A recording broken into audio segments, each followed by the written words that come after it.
Hello, everyone, and welcome to this episode of Meet the Experts at HiTouch Business Services. My name is Josh Hellenbrand, and with me today is psychotherapist Lesa Fischer. Lesa and I are going to take a little bit of time to talk today about mental health. I know many people are returning to the office, some of us are working from home, and many of us have other responsibilities that we're trying to juggle simultaneously while we work. And we often forget how important it is to check in mentally with ourselves to make sure that we're okay to be able to do all of those things. So just going to do a brief introduction here. Lesa, if you just want to give us a little background about you and what you do. Sure. Thanks, Josh. Thanks for having me today. So I am a psychotherapist. I do have my own private practice in Madison, Wisconsin. I have a clinic and I'm a partner at that clinic for over 20 years. And I see a variety of different kinds of clients, ranging from individuals to couples to families to groups. Pretty much anybody who's looking to come in to talk about anything around the realm of therapy to get some help and services with that, I can work with them. And so that's what I do. So I look forward to talking with you today. Great. Well, thank you for that introduction. I really appreciate it. I think the first thing that I want to ask you, what is the most common question that clients are coming to people in your profession with right now? I'm sure that you've talked with other therapists and you guys have had discussions about, what you're hearing in your meetings with your clients. What's on the top of everybody's mind right now? Yeah, it's a great question, Josh. And you're absolutely right. Through my colleagues and we have an internship program where we have a bunch of students too. And what everybody is finding that is on everyone's mind, of course, is the situation with COVID and how it affects people's lives in all sorts of ways. That can be from their jobs to if they have children, if they are living with elderly family members. There's all sorts of concerns where COVID is related. There's a lot of fear about the uncertainty. There's a lot of nervousness about the future in terms of job security and schooling. I know a lot of the country is going back to school right now, and there's a lot of concerns about how to juggle and manage online schooling for your children if that's the situation, or if they're doing a hybrid. So there's just a lot of concerns around the topic and the life we're living with COVID. That's probably the number one thing people are coming in with right now. Yeah. And I think too, as somebody who's a parent myself, and I know you were a parent, it's really stressful, regardless if you're trying to return to the office or manage working from home. With many of these schools, we've had opportunities to give our voice about, do we want our kids to return or do we want them to do virtually?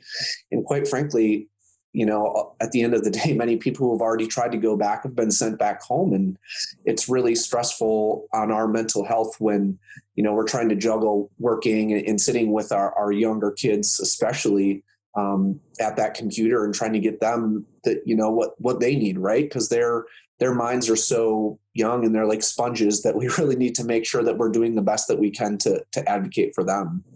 Yeah, you're absolutely right. And, along with that, I think that kind of complicates the situation. We have a lot of parents, right, like yourself, who are working either from home or in the office. And so trying to juggle the needs of the children along with the needs of the working parents is quite challenging. And if you've, got to manage your technology service, you have to manage sort of how everybody is taking place in the home and trying to set up zones. It's very challenging to try and help everybody get their best needs met in the family during this time that we're being very challenged to do things very differently than what we've been used to doing them. Yep. And when you think of, all these things that parents are going through, when for the folks out there that are listening, how can somebody assess themselves to do a check-in of sorts to catch early signs of mental health issues, right? Is there any types of things that you should look for, or any questions that maybe on a day-to-day you should be asking yourself internally to see, am I feeling maybe a little bit overstressed today, or is today a better day? What are some of the ways that some people can do that? Yeah, that's also a great question. So for yourself to check in with yourself, as you mentioned, and also, again, if you're living with children, right, or you're living in a community of other members, some of the things to look for would be some of the more outside things, like we're looking at change in behavior, perhaps change in sleep patterns, change in eating patterns, anything that would be what we would call abnormal to the usual routine, right? Those could be signs of stress or perhaps anxiety or fears, things moving around like that. We're also looking for somatic symptoms, and we mean by that is just the physical symptoms. Maybe your body's having, maybe your sweaty hands, a headache, heart palpitations, an increased notice of sweat. Those kinds of things, they can all be signs as well of increased anxiety or stress. Yeah. So we can look for both internal, as you mentioned, how we're managing things, and kind of, you said daily. That's a great suggestion, to check in with ourselves daily. And how are we feeling? Are we having increased headaches? Are we having any maladaptive behaviors that might indicate some concerns, right? Yeah, definitely. And I think, you touched on a really good point about asking people around us, right? And seeing how it affects those around us. I obviously have little kids at home, but I think those maybe who are tending to maybe an elderly person in the home, what are some of the ways that we can tell if they're suffering outside of the things that you just mentioned? Is there things that we can tell by talking to them that may be signs of that we need to be aware of? Yeah, you're absolutely right on spot about that. So I will just say for myself, I have a father who's elderly. He's 81 and he is experiencing Alzheimer's. And so for him, what we do is we sort of have a check-in with him every day, and we just ask him. I've created like a scale, just a really simple idea of a 0 to 10. It's something that he can sort of wrap his brain around. And we ask him, how are you feeling about your sadness today? How are you feeling about your boredom today? How are you feeling about your stress today? And then he can gauge that from a 0 to 10. And he knows that 0 is very low representation, 10 is very high. So we can use some of those kinds of tools for people who are elderly, as well as perhaps for children, to ask the questions to try and get to how they're feeling from a day-to-day or even throughout the day basis. Yeah, definitely. And I think that it's so hard too, right? When we're dealing with mental health, often because we're so focused on ourselves, it's like extra work that you have to put in to be able to do what you're talking about. So I think, I would say to people out there, if you're not sure, maybe making a list like you've suggested, because it is a lot, right? Like we are tasked with doing a lot. And if we can just write it down, it's one less thing that our mind has to do on its own. And that, but then it's still there to remind us that we need to do that on a day-to-day basis. Yeah, that's exactly right. Okay. So what do you think, some of the mental health positive and like negative things that are, going to come out of COVID? Obviously there's a whole lot that we could go in either direction, but maybe just like one or two things positive and one or two things that you think may, negatively. And it doesn't have to be immediate, because quite honestly, many of these things I think we're not really going to get to the root of until multiple years down the road. We don't know how this may affect our children who are young and going to school, or the elderly. I think that's still something that the verdict is really out. So I'd just love to hear what you think about, maybe one or two positive things and a couple negative. Sure. Yeah, thanks. So I can tell you that what we're noticing in my field right away, in terms of, I would say, a positive thing where mental health services are concerned, is that the ability to meet with people, as you and I are doing today virtually, right? That has opened up such an opportunity. I know that in my field, actually, our guiding principles and governing boards have actually helped loosen the restrictions a little bit for some of the criteria that they provide for us. So we're being able to access a lot more people more efficiently and effectively. And I think that's a really positive thing, because it's opened up opportunities for therapy for people who perhaps prior to COVID didn't have that opportunity. So I think we're going to continue to see that stay. I think we've entered a new realm that's very exciting. And I think for accessibility is a very good thing. Absolutely. So that's one positive, I would say, for sure.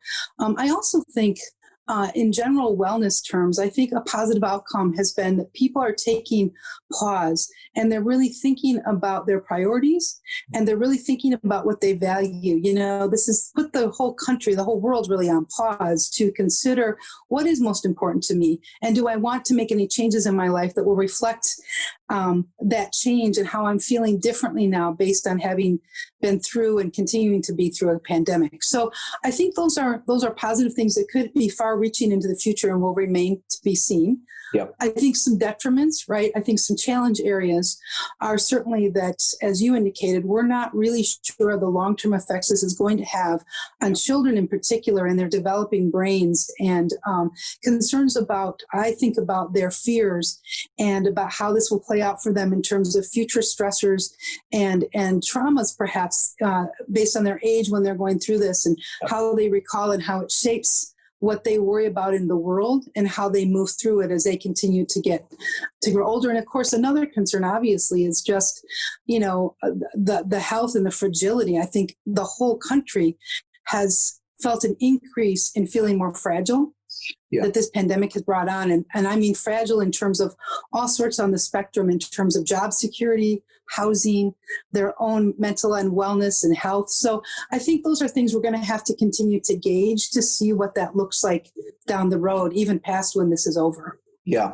definitely. And when you were talking about kids, I go back to that because I have little ones, and it's very interesting. I look at my 5.5-year-old and see, especially, when we were a week to 6 weeks into this pandemic, so maybe the end of April-ish, you start to notice like how he acclimates different than my 3-year-old does, right? Like my 5-year-old is much more aware and cognizant of what's happening, where is like my 3-year-old at that time still was trying to figure out what day of the week it was, right? Like he was like, right. Oh, it's Sunday or Saturday, but it's really Friday or Wednesday, right? Right. So it affects different people differently. And I think too, one of the positive things that I would hope comes out of this, and I don't know if you've noticed this, but I feel like maybe this takes mental health awareness a step in the right direction. Yes. It's been so stigmatized for a long time. Mm-hmm. And I see that it's becoming more talked about in sports and society and in various different avenues. And I think we see publicly now with social media, especially, people are coming out and voicing their feelings in talking about their mental health. Right. And I think that's a big step. And I hope only positive can come out of this, because it's really time to remove the stigma and start focusing on, we're all an individual being, so we need different things. So. Yeah, I couldn't agree with you more, Josh. I appreciate you bringing that up. That's right. I think we are finding a universality, as you're saying, around the idea that everyone is experiencing some components of stress or anxiety or their mental health. And so it is being more talked about across the realm, as you mentioned, all those areas. And that's exciting, I think, for people to begin to have further understanding, which can lead to conversations about seeking helpful services and supportive services. And I just think that's really that's amazing, because we've had such a stigma for so long. So it is exciting. And I am all about promoting that, to continue in that direction further down the road and way beyond when the pandemic ends. I think it's a very exciting time for awareness. Yes, absolutely. And I think with all the other things that are going on with, the social injustices that are happening and having a huge impact, I think people are taking this internal look at themselves really in a much different way. And I think, even though I'm working from home, I feel in general, when it comes to mental health specifically, even through the HR and corporate landscape of things, I think it's much more talked about now. And it's not, there's not such a stigma put on people. People are understanding like we're under a lot of pressure, and there's, I have colleagues here and at previous places of employment that I'm still in contact with that many of these people are really struggling. And when we talk about mental health, like what are some of the quick tips that you would give people to, I don't want to say like an immediate fix, because there's not. I know you have to treat the person holistically, and there's a lot of different things that go into that. But, what are some things that you would suggest that people try in order to do that? I know I've tried meditation, which has been helpful. Writing things down has been helpful. There's a lot of different avenues, but what things do you think have worked well? Well, yeah, I think that's the two that you mentioned are fantastic. If people can incorporate a meditation or a mindfulness practice, now's a good time to start that. There's lots of great ways you can even start that on your own. YouTube has lots of excellent starter videos that people can just look at themselves. And so that can be helpful too in coordination with their therapist or other helpful services.